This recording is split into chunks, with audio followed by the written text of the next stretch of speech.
옛날 아주 오랜 옛날 프랑스의 한 작은 마을 근처에는 아무도 함부로 들어가려 하지 않는 신비로운 숲이 있었다. 이 숲은 너무나도 빽빽하고 어두워서 낮에도 안쪽은 거의 보이지 않았으며 동물들이 자유롭게 뛰노는 소리와 함께 기묘한 속삭임이 들리곤 했다. 마을 사람들은 이 숲을 두려워했지만 동시에 숲속 어디엔가 숨겨진 보물이 있을 거라는 전설 때문에 호기심을 감출 수 없었다.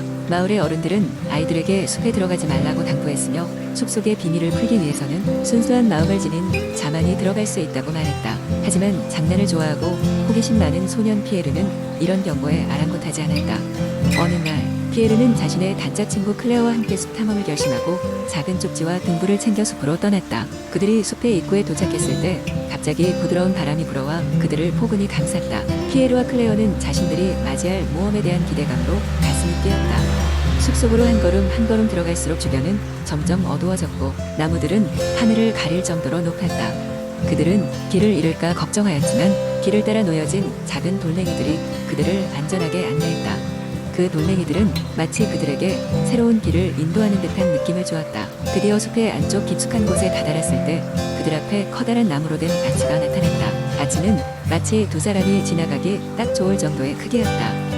피에르가 아치 아래를 지나자 아치는 금빛으로 번쩍였고 그 빛은 주변의 나무들을 휘감으며 공간을 화사하게 비추었다. 클레어도 뒤따라 아치를 지나자 두 사람은 눈을 믿을 수 없는 광경을 마주하게 되었다. 그들 앞에는 화려한 꽃들이 흐드러지게 핀 정원과 맑은 물이 흐르는 개울, 그리고 새들이 노래를 부르며 나는 평화로운 장면이 펼쳐져 있었다. 그리고 정원 한쪽에는 고고한 모습의 유리 궁전이 빛나고 있었다. 피에르와 클레어가 궁전에 다가가자 문이 스르륵 열리며 환한 빛이 그들 앞에 펼쳐졌다. 궁전 안에는 마치 꿈에서 본 듯한 신비로운 인물들이 아이들을 맞이했다.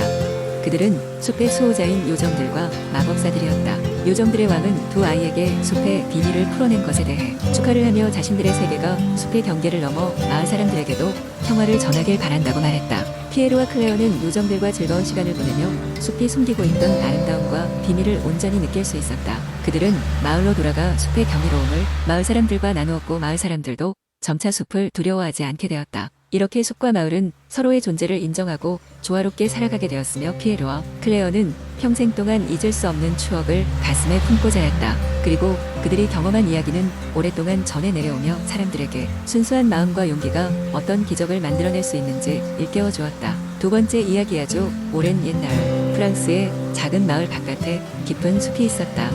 그 숲은 안개와 같은 신비로운 분위기로 가득 차 있었으며 마을 사람들은 그곳에 마법의 시내가 흐르고 있다고 전해 내려왔다. 이 시내는 모든 소원을 들어주지만 그 대가로 진정한 용기와 순수한 마음을 요구했다. 어느 날 그 마을에 사는 소녀 클레르가 숲으로 들어갔다. 쟁반 머리카락과 크고 빛나는 눈을 가진 클레르는 자신의 마음속에 담긴 꿈을 발견하고 싶었다.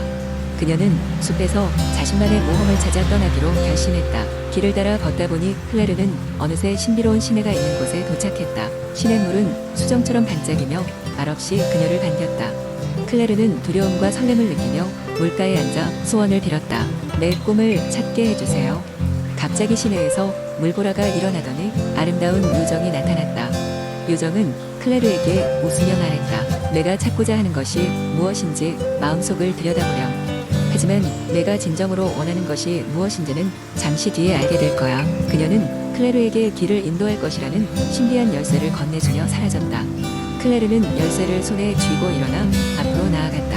어떤 어려운 길도 마다하지 않으며 그녀는 자신의 꿈을 찾기 위해 오랫동안 숲을 여행했다. 길을 가다 만난 여러 동물들과 친구가 되면서 그들에게 지혜를 얻었다. 부엉이는 미래를 예견하는 법을, 여우는 민첩하게 문제를 해결하는 법을, 사슴은 인내와 평화의 소중함을 가르쳐 주었다. 클레르는 각자의 교훈을 마음에 새기며 계속해서 길을 나아갔다. 얼마 후 그녀는 높은 언덕 위에 있는 고대의 성을 발견했다. 그 성은 전설에 따르면 잃어버린 꿈을 찾아주고 새로운 시작을 알려주는 곳이었다. 클레르는 용감하게 성 안으로 들어갔다. 성 안에는 수많은 방이 있었고 그중 한 방에서 그녀는 자신이 항상 그리워하던 장면을 보게 되었다. 바로 자신이 사랑하는 사람들과 함께 웃고 있는 장면이었다. 그 순간 클레르는 깨달았다. 그녀의 진정한 꿈은 바로 소중한 인연과 함께하는 행복한 삶이었다. 요정이 말했던 것처럼 클레르는 마음 깊은 곳에서 진짜 원하는 것을 깨달았다. 다시 마을로 돌아온 클레르는 자신의 경험을 통해 모든 이웃에게 사랑과 희망의 이야기를 전했다. 그녀는 누구나 진정한 꿈을 찾을 수 있다는 믿음을 심어주었다. 그리고 마법의 시내와 숲은 여전히 그 자리에 남아 새로운 사람들이 자신의 꿈과 삶의 진실을 찾도록 기다리고 있었다. 이렇게 클레르의 이야기는 오래도록 프랑스의 이야기 속에 전해지게 되었다. 세 번째, 이야기 옛날 옛적. 프랑스의 한 작은 마을에 마르트라는 소녀가 살고 있었습니다. 마르트는 요리를 매우 사랑하는 소녀였으며 그녀의 꿈은 언젠가 대도시에서 유명한 요리사가 되는 것이었습니다. 그녀의 가족은 마을 근처에서 작은 농장을 운영하고 있었기 때문에 마르트는 신선한 재료들을 언제든 손쉽게 구할 수 있었지만 항상 재료가 창의력을 키우는데 충분하지 않다고 생각했습니다. 어느 날 마을의 시장에서 우연히 만난 할머니가 마르트에게 한 가지 소문을 전해주었습니다. 마을 뒤편 깊은 숲 속에는 마법의 부엌이라 불리는 신비한 장소가 있다고 했습니다. 그곳에는 하루에 한 번 요리사가 원하는 모든 재료가 자연스럽게 나타난다고 했습니다. 마르트의 상상력은 이 이야기에 불이 붙었고 그녀는 그 장소를 찾아가기 위해 결심했습니다. 다음 날 이른 아침 마르트는 감자, 당근, 빵 약간을 배낭에 챙겨 숲으로 향했습니다. 숲은 깊고 어두웠지만 그녀의 마음은 기대감으로 가득 찼습니다. 몇 시간이 지나자 마르트는 길을 잃은 것처럼 느껴졌고 지쳐서 쉬려고 했습니다. 그때 멀리서 희미한 빛이 보였습니다. 희미한 빛을 따라가자 정말로 믿을 수 없을 정도로 아름다운 부엌이 나타났습니다. 그 부엌은 다채로운 색깔의 도자기로 장식되어 있었으며 창문으로 햇빛이 들어와 내부를 환하게 비추고 있었습니다. 마르트는 조심스럽게 부엌에 들어갔고 놀랍게도 농장의 작물부터 해산물, 희귀한 향신료까지 모든 재료가 신선하게 정렬되어 있었습니다. 너무나 감격한 마르트는 자신의 요리 실력을 시험해 보았습니다. 그녀는 언제나 만들고 싶던 특별한 수플레를 준비하기 시작했습니다. 신기하게도 그녀가 원하는 재료는 손에 닿는 곳마다 있었다. 마법처럼 소금과 후추는 바람처럼 그녀의 주위로 모여들었습니다. 요리가 완성되자 부엌에는 누구인지 알 수 없는 관객들이 나타나기 시작했습니다. 그들은 모두 마법의 부엌의 요리사인 것처럼 보인다고 소문이 게재되어 있었습니다. 그들 중 한 명은 마르트에게 다가와 그녀가 만들어낸 요리는 정말로 마법적이라고 칭찬했습니다. 마르트는 그들의 반응에 감동받았고 더욱 정교한 요리를 시도하기로 했습니다. 그녀의 새로운 친구들은 기쁘게도 여러 가지 트릭과 비법을 그녀에게 알려주었습니다. 밤이 깊어지자 마르트는 돌아가야 한다는 것을 알았습니다. 마지막으로 부엌을 둘러보면서 마르트는 이전에 할머니가 말했던 반지를 발견했습니다. 그 반지를 끼자 마르트는 순간적으로 집에 돌아왔습니다. 그녀의 손에는 아직도 따뜻한 수플레가 들려 있었습니다. 그날 이후로 마르트는 매주 마법의 부엌을 방문하며 자신의 요리 실력을 갈고 닦았습니다. 그리고 몇 년 후에는 그녀의 꿈인 유명한 요리사가 되어 프랑스 전역을 돌아다니며 자신의 요리를 제공했습니다. 마르트의 요리는 언제나 사랑과 마법으로 가득 차 있었습니다. 그녀는 저 멀리 숲속의 마법의 부엌을 절대 잊지 않았습니다. 마법의 부엌은 그녀의 상상력을 실현시켜준 곳이었기 때문입니다. 네 번째 이야기. 오래전 프랑스의 한적한 마을, 모두가 꿈꾸는 유토피아 같은 곳이 있었습니다. 그 마을의 이름은 벨르포레였다. 벨르포레는 푸른 언덕과 울창한 숲으로 둘러싸여 있었고 각종 꽃들이 피어나는 아름다운 풍경을 자랑했습니다. 그곳에 사는 사람들은 서로 돕고 사랑하며 평화롭게 살고 있었습니다.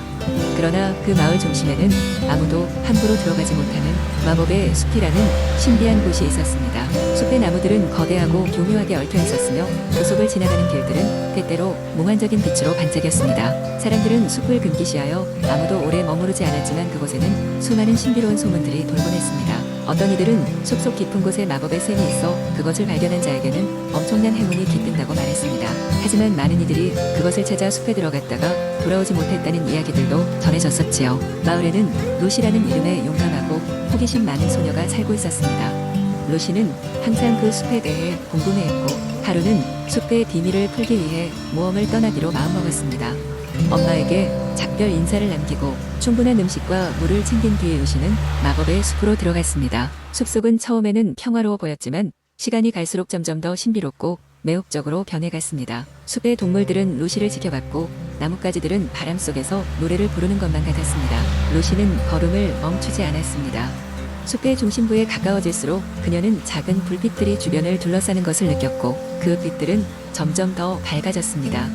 마침내 루시는 전설 속의 마법샘에 도달했습니다. 샘은 은은한 빛을 발하며 맑디 맑은 물을 흘려보내고 있었습니다.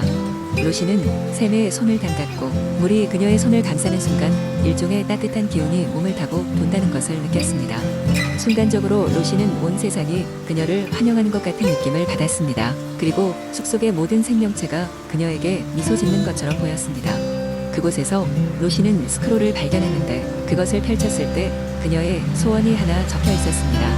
그 소원은 모두가 행복하고 조화를 이루는 세상이었습니다. 루시는 미소를 지었고 마법의 힘이 그녀의 소원을 현실로 만들어줄 것임을 확신했습니다. 마법의 숲에서 나온 루시는 마을로 돌아와 그곳의 동물들과 사람들 그리고 자연이 하나가 되어 행복하게 살도록 이끌었습니다. 그녀의 이야기는 여러 세대에 걸쳐 전해지며 아이들에게 용기와 희망을 주는 전설로 남게 되었습니다.